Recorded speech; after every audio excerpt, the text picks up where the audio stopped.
राजा मंगलसेन नाम का राजा पृथ्वीपुर राज्य पर राज करता था। मंगलसेन को अपने बगीचों में घूमने का बड़ा ही शौक था। उसे जब भी समय मिलता वह अपने बाग बगीचों की सैर करने को निकल जाता। प्रकृति के बीच में समय गुजारना उसे बड़ा ही अच्छा लगता था।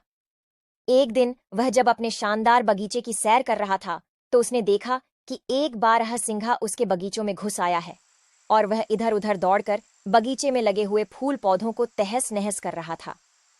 राजा को अपने बगीचे के पौधे और फूलों से बहुत ही लगाव था। यह दृश्य देखकर राजा आग बबूला हो गया। राजा मंगलसेन ने तुरंत अपने सैनिकों को आवाज लगाई कि वह बारहसिंगा को पकड़े और राजा खुद भी बारहसिंगा का पीछा करते हुए दौड़ने लगा। बारहसिंगा बगीचे से बाहर आ गया और राजा ने भी उसके पीछे अपना घोड़ा दौड़ा दिया। मंगलसेन बारहसिंगा का पीछा करते करते अपने राज्य की अंतिम सीमा तक आ गया, परंतु वह बारहसिंगा को ना पकड़ सका। उछलता कूदता बारहसिंगा उसकी आंखों से ओझल हो गया। अब राजा मंगलसेन थक चुका था, उसकी वहां से आगे जाने की इच्छा नहीं हुई, तो वह वहीं पर रुक गया। मौसम बहुत ही गर्म था और राजा को प्यास भी लगने लगी। उसने नहाने की सोची। जब वह नहा रहा था तो एक चोर उसका घोड़ा और कपड़े लेकर भाग गया। चोर अपने पुराने कपड़े वहीं पर फेंक गया। राजा के लिए अब बहुत ही खराब हालत हो गई थी।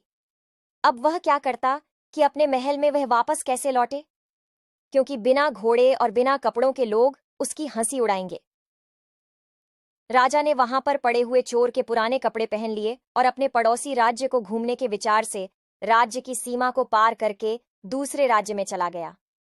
बहुत दूर तक राजा मंगलसेन चोर के कपड़ों में घूमता रहा। तभी उसकी नजर झाड़ियां में चमकती हुई एक वस्तु पर पड़ी। राजा ने तुरंत वह वस्तु उठा ली। यह वस्तु चमकता हुआ एक मोतियों का हार था, वह भी बहुत ही कीमती मोतियों का हार।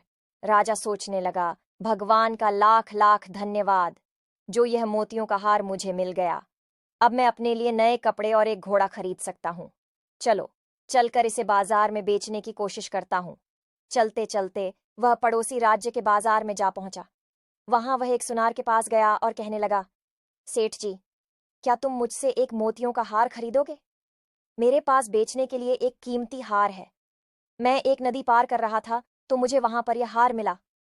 सुनार बोला, दिखाओ तो कैसा कीमती हार है। राजा मंगलसेन ने वह हार सुनार को दिखाया।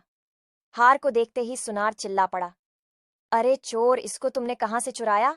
मैंने ऐसे ही 2 हार राजा साहब के लिए बनवाए थे, उसमें से एक पता नहीं कहां चला गया। जरूर तुमने ही यह चुराया होगा। चलो इसी समय राजा के दरबार में। मंगलसेन बोल, नहीं सेठ जी, ऐसी बातें मत करो, मैं चोर नहीं हूं। मुझे तो यह हार पड़ा हुआ मिला था। परंतु सेठ ने उसकी एक न सुनी और तुरंत अपना नौकर भेजकर कोतवाल